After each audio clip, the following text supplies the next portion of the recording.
A gente está encerrando hoje o mês de missões, não o assunto, mas o mês de missões fecha hoje. A ideia de nossa responsabilidade de pregar o Evangelho continua. Cabe a cada um de nós, não o dever, mas o prazer de representarmos Jesus às multidões carentes. E eu quero que você lembre disso. Não é só um dever que você deve fazer com peso, mas é um privilégio chegar para pessoas que estão perdidas, sem esperança, e apresentar a elas o amor de Deus. Hoje eu quero começar ilustrando com uma prova do atletismo, que é a corrida de revezamento. Aliás, é a única prova do atletismo que é coletiva. As demais são individuais, mas as corridas de revezamento são compostas por uma equipe. Acho que vocês já viram, imagino que todos já tenham visto isso em alguma dessas provas. Essas provas sempre exigem o limite de cada participante. Normalmente exige velocidade e precisão. Precisão na passagem do bastão. É interessante, eu estava vendo um vídeo esses dias, ia falar sobre isso, aí eu fui olhar, né? O quanto eles treinam passar aquele bastãozinho de um para outro. Na verdade, eles têm alguns metros. A corrida, por exemplo, de 4 por 100. 100 metros, 4 corredores correm 100 metros. Então, eles têm aproximadamente 10 metros, eu não sei a medida, 10 metros para passar o bastão. Da hora que que um chega e que o outro sai. E essa passagem é decisiva para definir quem será o vencedor. Porque muita gente é desclassificado na passagem do bastão. Talvez alguma coisa não deu certo, o treino não foi bem feito, ou no momento aconteceu. Essa passagem do bastão é importante. O texto de hoje, nós vamos falar sobre a passagem do bastão. Jesus está passando o bastão para os seus discípulos, para nós. Esse é o texto-chave do nosso mês. A gente está encerrando, nós falamos sobre 3 assuntos já. Hoje está encerrando e o assunto hoje é oração. O fundamento da missão hoje é oração. Por isso eu quero que você abra em Mateus 9, 35 a 38, nós vamos ler de novo e entender melhor esse texto. Mateus 9, 35 a 38.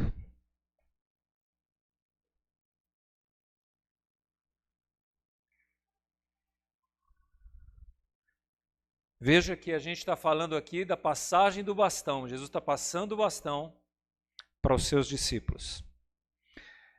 35. Jesus ia passando por todas as cidades e povoados, ensinando nas sinagogas, pregando as boas novas do reino e curando todas as enfermidades e doenças. Ao ver as multidões, teve compaixão delas, porque estavam aflitas e desamparadas, como ovelhas sem pastor. Então disse aos seus discípulos: a colheita é grande, mas os trabalhadores são poucos. Peçam, pois, ao Senhor da colheita que envie trabalhadores para a sua colheita. Senhor nosso Deus, nos ensina a reconhecer que chegou a nossa vez de correr, representando o Senhor na pista, para alcançar aqueles que estão perdidos. Não nos deixa omissos, Senhor. Não nos deixa indiferentes. Mas fala ao nosso coração mais uma vez.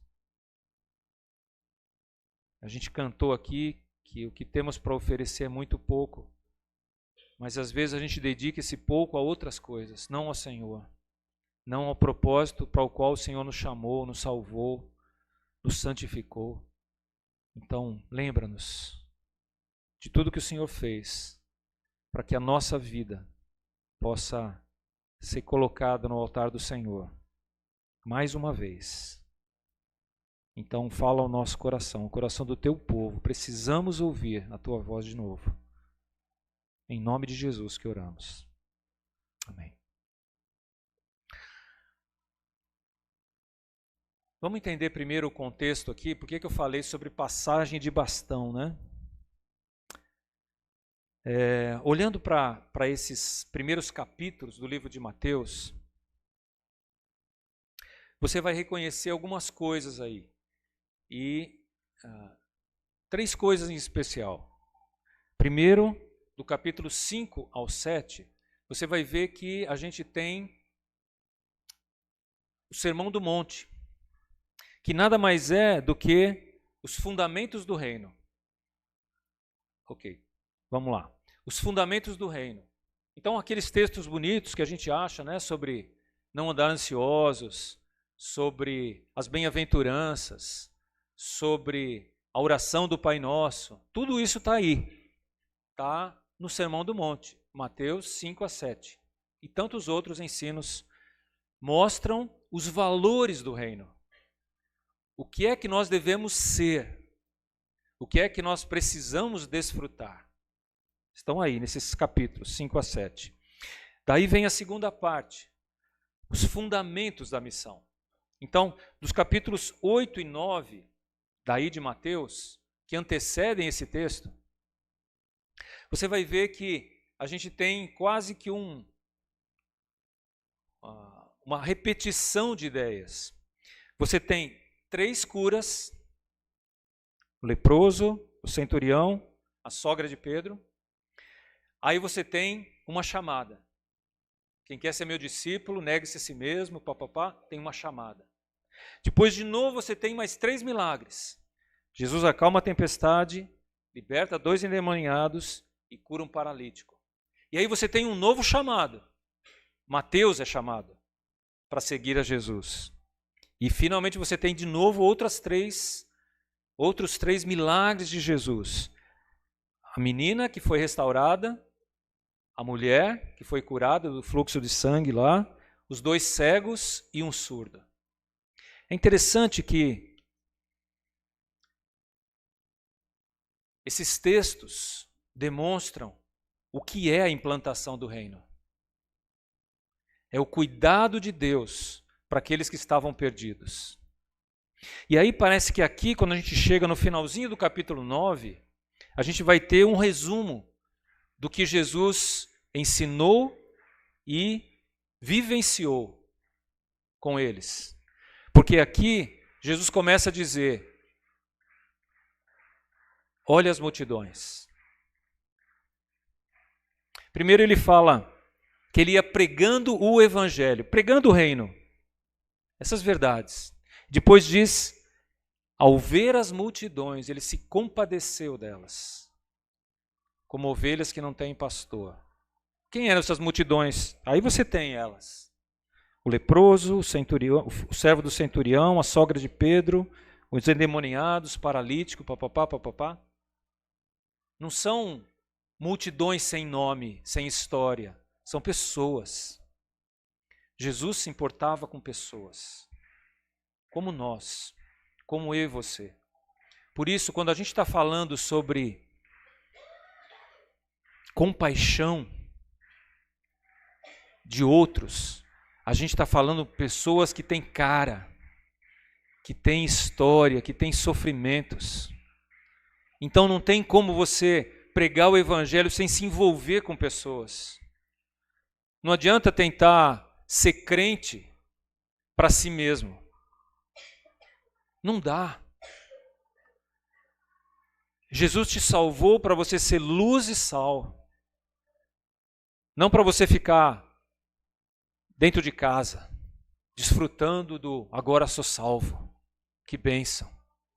Não, Jesus te salvou para que você abençoe outros, salve outros, compartilhe com outros. Por isso ele está falando aqui para os discípulos, ele teve compaixão delas, porque estavam aflitas e exaustas, essas pessoas aqui. Jesus as amou, porque ele via a dor das pessoas. Será que a gente vê a dor das pessoas, ou será que a gente só vê a nossa dor? Às vezes a gente está tão preocupado com onde está doendo aqui, que a gente não consegue ver as pessoas. E sabe o que isso faz? Depressão, ansiedade, distúrbios psicológicos, psiquiátricos. Porque a gente está muito voltado para si. Parece que a nossa cultura de anos para cá é só busca da felicidade. É isso que é importante, você ser feliz. E as pessoas estão ficando cada vez mais infelizes, porque estão cada vez mais egoístas, pensando em si mesmos. E se esquecendo de que nós amamos porque Ele nos amou primeiro. Esquecemos do amor de Deus. E pedimos, Senhor, nos ame, cuide de nós, Senhor. Venha ao nosso encontro, nos abençoa, Enquanto eu deveria dizer, eu quero te abençoar em nome de Jesus, eu quero partilhar com você algo que Deus me deu. Eu quero dividir com você alguma coisa que eu tenho. Privilégio de dar. Seja a atenção, seja o seu tempo, seja algum recurso, seja uma oração. Partilhe com outros. Divida o que você tem. Fuja dessa síndrome de busca da felicidade para si mesmo. À medida que Jesus ministrava as multidões, nos capítulos 8 e 9, os seus discípulos observavam e percebiam as necessidades. Em alguns momentos, certamente, eles se empolgavam. Eu gosto muito da série do The Chosen, que ele retrata muito bem alguns desses momentos. Não concordo com tudo, não. Eles forçam a barra em algumas coisinhas lá, mas é normal, né? Não é Bíblia. É só uma ilustração de algumas verdades. Mas é interessante como eles se empolgavam quando Jesus cuidava de alguns. E viam aquilo, a transformação no rosto, no físico, na alma daquelas pessoas. Mas é interessante que ele não para aí, né? No versículo 36. E aí quando ele chega no 37, ele fala... E o texto diz enfaticamente, então disse aos seus discípulos. É como se ele tivesse, olha as multidões, olha as pessoas que nós curamos, olha aquilo que nós fizemos por essas pessoas. E agora, parece que ele vira para os discípulos e diz, a seara é grande, cadê os trabalhadores? Está faltando muita gente. Precisamos de vocês. Agora é hora de vocês entrarem em campo. Chegou a sua vez. Por isso que quando a gente chega no versículo que é o tema de hoje, no verso 38, a gente está falando de uma oração inclusiva e não de uma oração exclusiva. Era uma oração onde eles estavam junto, onde eles precisavam participar, onde eles teriam que se envolver. Por isso ele diz, peçam, pois, ao Senhor da seara que envie trabalhadores para a sua seara. Peçam a Deus que mande gente para trabalhar. E aí a gente tem, volta lá a gente tem essa transição. Jesus então comissiona os discípulos. E aí a gente tem essa transição do 35 ao 38, e se você vai para o capítulo 10, você vai ver que Jesus começa assim, chamando seus 12 discípulos, deu-lhes autoridade para expulsar espíritos imundos, curar as doenças, enfermidades. E esses são os nomes deles. Eles têm nome. Nós temos nomes. Nós temos histórias que Deus quer usar para manifestar o seu reino. Eu não estou falando só para pregar o seu reino, para manifestar o seu reino. Essas pessoas precisam ser amadas, libertas, precisam compreender propósitos de Deus para serem transformadas, para engrossar o corpo dos discípulos que vão continuar pregando. Lembra, você foi salvo para pregar o Evangelho, para ser testemunha do Evangelho, não para guardar no seu bolso a carteirinha de que vai para o céu. Deus já garantiu isso, mas Ele te salvou para você pregar o Evangelho para outras pessoas que precisam ouvir. Até que ponto nós estamos dispostos a orar essa oração aí que Jesus falou? Peçam ao Senhor da seara que envie trabalhadores para a sua seara. Você já orou assim? Senhor, manda mais pessoas para pregar o Evangelho. Mas não para aí. Senhor, se for eu estou aqui, pronto para responder a tua voz. Essa é a oração que Jesus espera receber. Essa é a oração que nós precisamos aprender a fazer. Estou aqui, Senhor. Pronto para ser um desses. Temos que ser fazer não só pedidos a Deus, mas estar dispostos a ser respostas à oração que Deus quer que nós façamos. É interessante como Jesus era bom nisso, né? Ele colocava situações assim que você não tem onde sair, né? Olha as multidões, tá vendo? Olha quantas pessoas precisam. Ai, que bênção. A gente fica feliz com o testemunho de alguém que foi salvo, foi liberto, foi transformado, foi curado. E aí Jesus diz agora, é com vocês, vão lá e façam isso. Vão lá e façam isso. Mas eu sou tão pouco. Só tenho peixinhos e pãezinhos, né? É você mesmo. Com toda a sua limitação e com todo o meu poder, vá. Vá e seja testemunha. Até que ponto estamos dispostos a orar, pedindo para Deus enviar mais trabalhadores e colocar os nossos filhos no altar de Deus? Como a Heloíse. E dizer, Senhor, ela é tua. Senhor, os meus filhos são teus, são para te servir. E não ficar tentando tirar os nossos filhos do melhor caminho, que é andar perto de Deus, andar servindo a Deus. Às vezes parece que nós queremos para nós. Nós consagramos a Deus e em seguida tomamos posse. Senhor, eu já te entreguei, agora é meu. Né? Naquele dia lá, orei, consagrei, entreguei, agora é meu. Não. Acho que a gente não está entendendo. A gente não entendeu ainda o que é consagrar a Deus os nossos filhos. É entregá-los, porque a gente sabe que o melhor para eles é andarem com Deus, é servirem a Deus, é fazerem o trabalho de Deus. Ah, mas tem tanto lugar perigoso. Olha, vou dizer para você, o lugar mais perigoso é longe da vontade de Deus.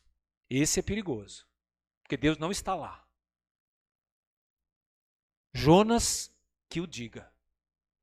A gente estudou recentemente Jonas num curso e viu como ele decidiu desobedecer a Deus. E todo mundo que estava perto dele sofreu. Não só ele, os outros também sofreram.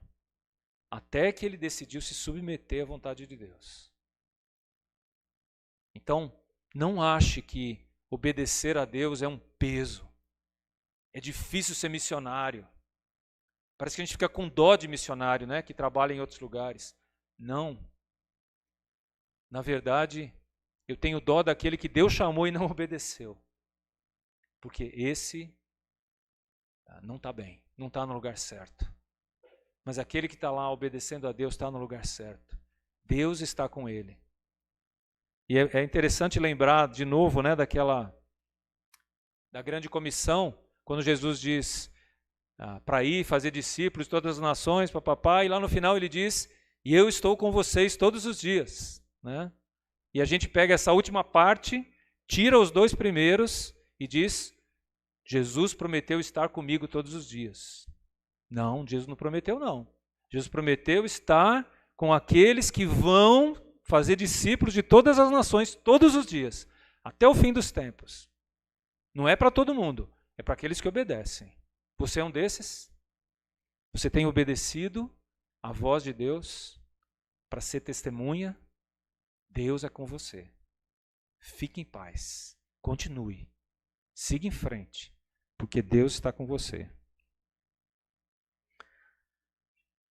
E se Deus começar a chamar os nossos líderes, os nossos pastores, os nossos diáconos, as pessoas que seriam referências para nós na igreja?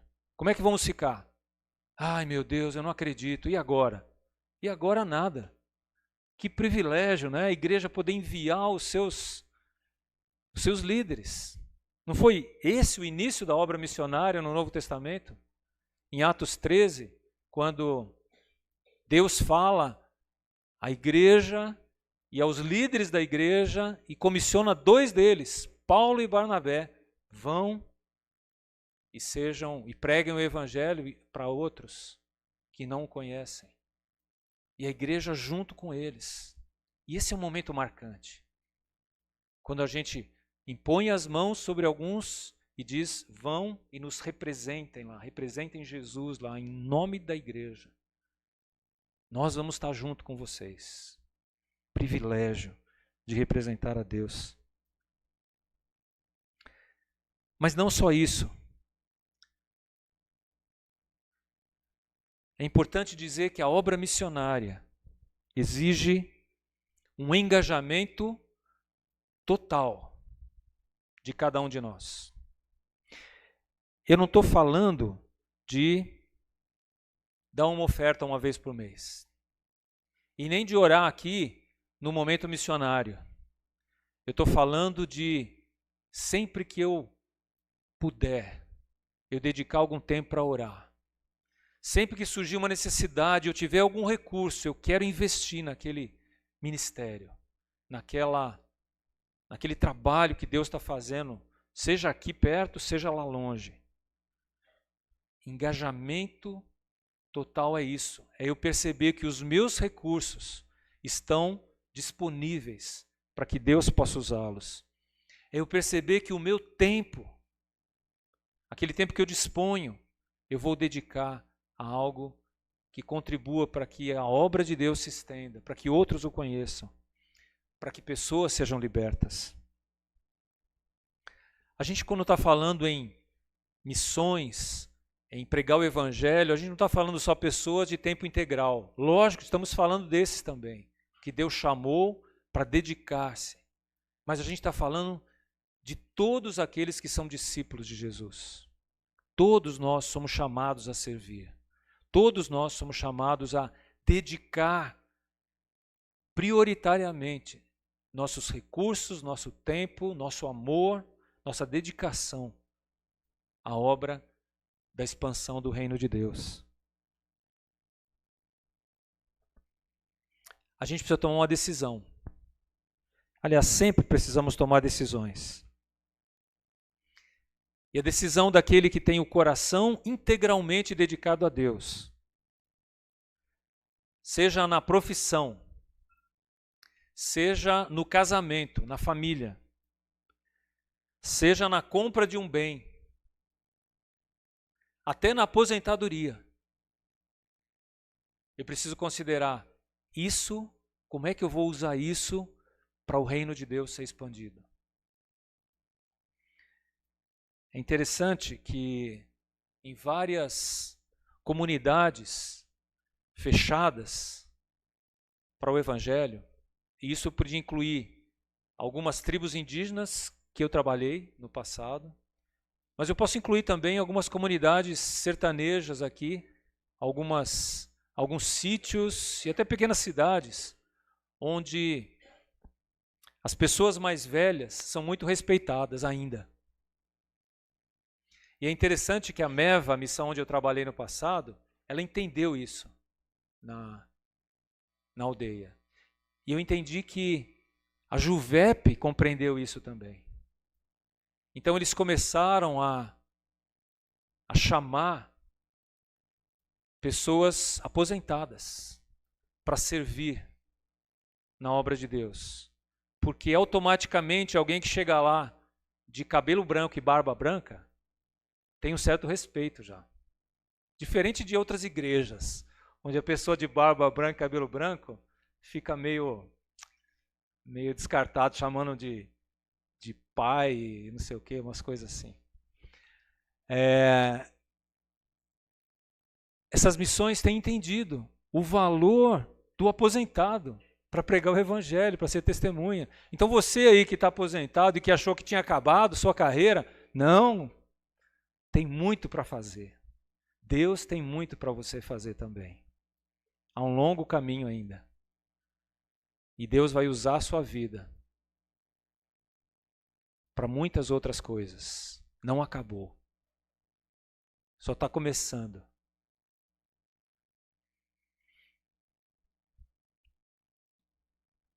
A pergunta deveria ser: o que será melhor para eu estender o reino de Deus? E não o que vai ser melhor para a minha felicidade? O que vai ser melhor para a minha realização? O que vai ser melhor para eu me sentir bem? Mas o que vai ser melhor da decisão que eu vou tomar, seja para começar uma carreira ou no término de uma carreira profissional? O que vai ser melhor para que o reino de Deus alcance outras pessoas? O que é que eu preciso fazer? Uma frase que eu li recentemente numa publicação da Juvep, de Durvalina Bezerra, é: o fogo missionário nasce no altar da oração. Quando a gente vê essa oração aqui, e a gente se inclui nessa oração: Senhor, mande trabalhadores, porque a seara é grande. Eu estou aqui, Senhor. O Senhor quer me usar? Estou pronto. O fogo missionário nasce aí, nesses corações. E eu espero no seu coração.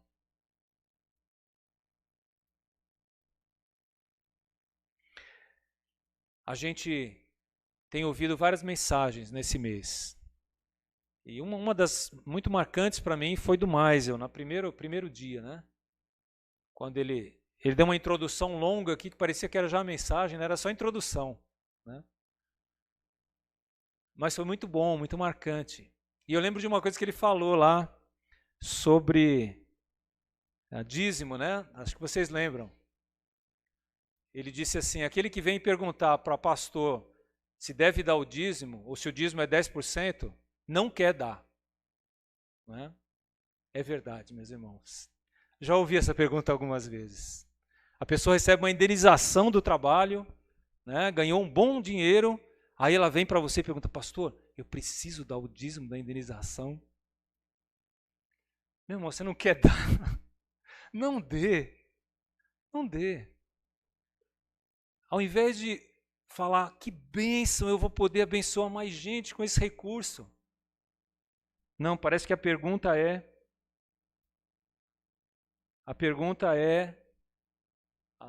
tenho que dar? Perdeu a chance. Recentemente a gente recebeu um dinheiro. E eu lembrei na hora da Daura.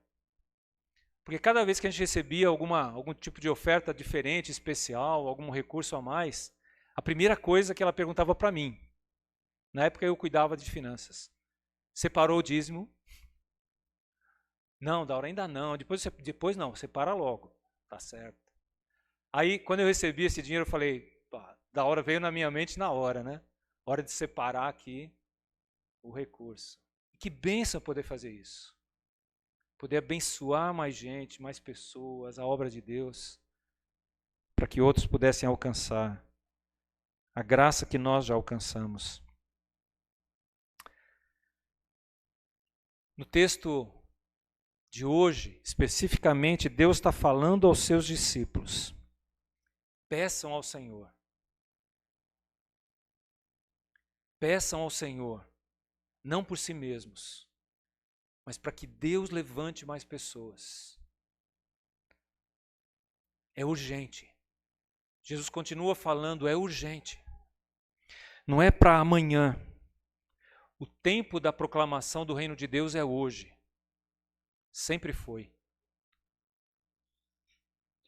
Acho que eu já contei aqui que uma das coisas que me moveu a ir para o seminário foi uma pregação meio herética. Deus usa até os hereges para falar o coração, né? Alguém marcou uma data que Jesus ia voltar em tal data e eu falei, puxa, preciso me preparar no seminário. Vou para lá, antes que Jesus volte. Né? E estou aqui, né? Então, Deus usa até um ensino distorcido para despertar a gente. Então, por isso que eu estou aqui hoje, animado, sabendo que Deus pode me usar também para despertar você, para se dedicar ao trabalho de Deus. Mesmo que eu fale algumas heresias aqui.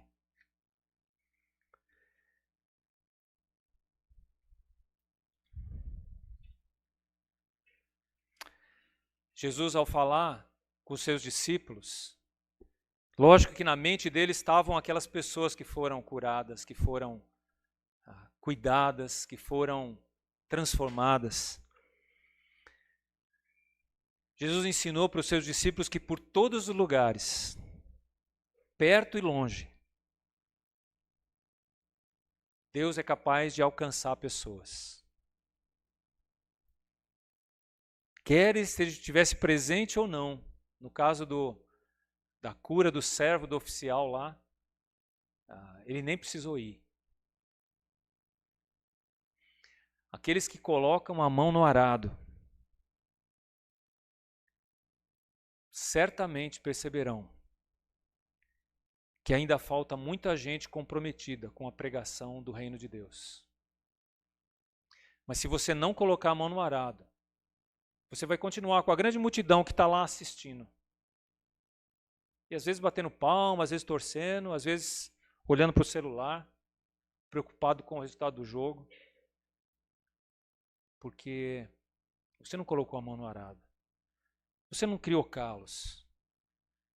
Você não criou cicatrizes trabalhando para o reino de Deus. Quando você fizer isso, você vai lembrar de orar para que Deus levante mais pessoas para trabalharem junto com você.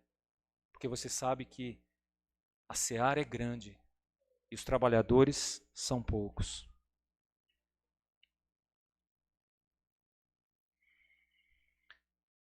Sem dúvida, há muitas coisas hoje que estão chamando a sua atenção.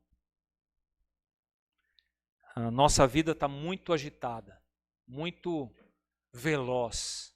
Tem muita coisa acontecendo no seu mundo aí, no nosso mundo. Mas a gente tem que lembrar que aquilo que é eterno nem sempre é aquilo que chama mais nossa atenção ou requer a coisa imediata. O reino de Deus é eterno. Aquilo que você fizer pela vida do outro, alcançando lá aqueles aflitos e desgarrados. Talvez a mídia não vai pegar você. Talvez o pessoal não vai conseguir filmar você fazendo isso. Mas aquilo que você fizer lá no escondido, certamente vai ficar para sempre. Não na minha memória, na memória de Deus. Porque Ele não esquece.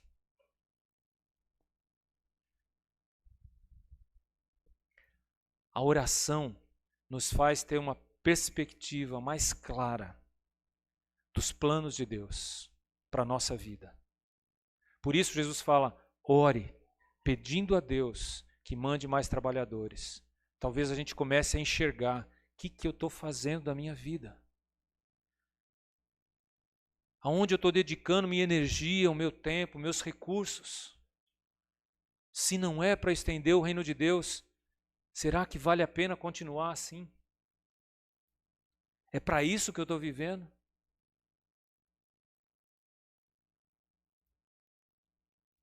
E Jesus tinha certeza que à medida que aqueles discípulos fossem servindo e cuidando de pessoas, eles clamariam para que outros se levantassem e se associassem a eles nessa missão de pregar o Evangelho. Eles perceberiam que havia necessidade de mais gente envolvida. Você que está aqui hoje, Deus te chamou para servir.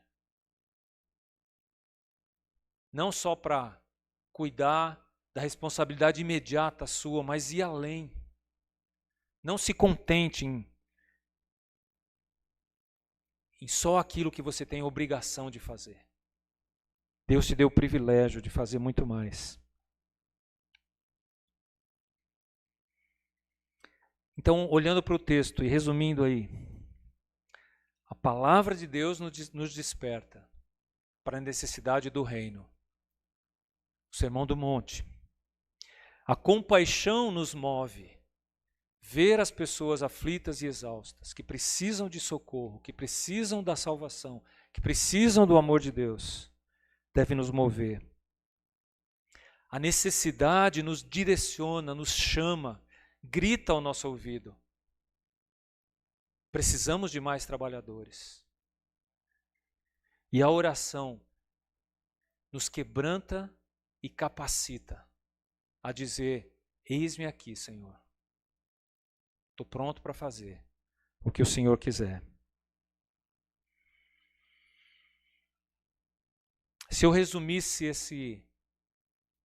essa mensagem toda, esse texto aqui, em uma sentença, eu diria: Jesus, cheio de compaixão, quer que os seus discípulos percebam a necessidade das multidões aflitas e exaustas e manifestem o reino movidos por Deus em oração. Movidos por Deus em oração. Não é mover a Deus em oração, mas nós movidos por Deus através da oração. Perceba a diferença. Quando nós oramos, nós mudamos. Porque estamos diante do Deus Todo-Poderoso. Aí a nossa perspectiva muda. Não são mais os meus olhos que estão dizendo vá para cá ou vá para lá. Eu estou buscando os olhos de Deus. Senhor, aonde? Para onde o Senhor está olhando? Quem o Senhor quer que eu fale? Quem o Senhor quer que eu alcance? O que o Senhor quer que eu faça? Me mostra, Senhor. O Senhor que é sábio. O Senhor que entende e conhece o interior de cada um. Me mostra aonde, como eu devo fazer. Como eu devo te servir melhor? Chega a ser repetitivo nas Escrituras, como Deus sempre toma a iniciativa de ir atrás do homem. A gente ouviu esses tempos aqui. Desde o jardim do Éden, Deus vem atrás do homem, de Adão e Eva. Quando eles pecaram, Deus toma a iniciativa. Cadê você? Onde você está? Deus vem atrás. Em Noé, Deus dá uma segunda chance a uma humanidade que estava absolutamente rebelde e corrompida. Deus dá uma segunda chance para recomeçar. Depois entra Abraão e a aliança do Velho Testamento, onde Deus escolhe um povo para manifestar o seu reino às nações, para manifestar a busca de Deus, para que outros enxerguem, saiam das trevas para a luz. E finalmente, quando a gente chega no Novo Testamento, a gente vê o próprio Deus vindo atrás de nós. O ponto máximo da busca de Deus. Eu vou lá. E eu vou me dar para que eles tenham um caminho. E aí Jesus diz, eu sou o caminho. Eu me dei para que você possa chegar a Deus por mim.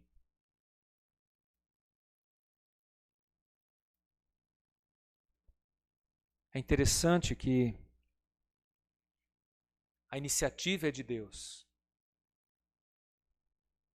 mas a resposta deve ser nossa. É minha e sua. Primeiro eu preciso me voltar a Ele e receber da sua graça e do seu amor. Se eu não fizer isso, vai ser um peso servir a Deus. Mas quando eu me volto para Deus e vejo o que Jesus fez por mim, o seu amor, sua dedicação, a entrega da sua vida, então agora eu estou pronto. Senhor, está aqui. Que o meu pouco seja usado pelo Senhor para manifestar tua graça a outras pessoas.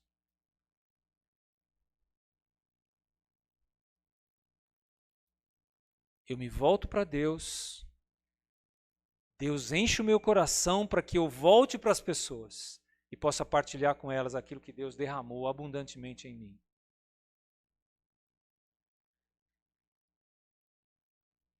Agora no texto, Jesus prepara os discípulos para a missão de demonstrar o seu amor às pessoas.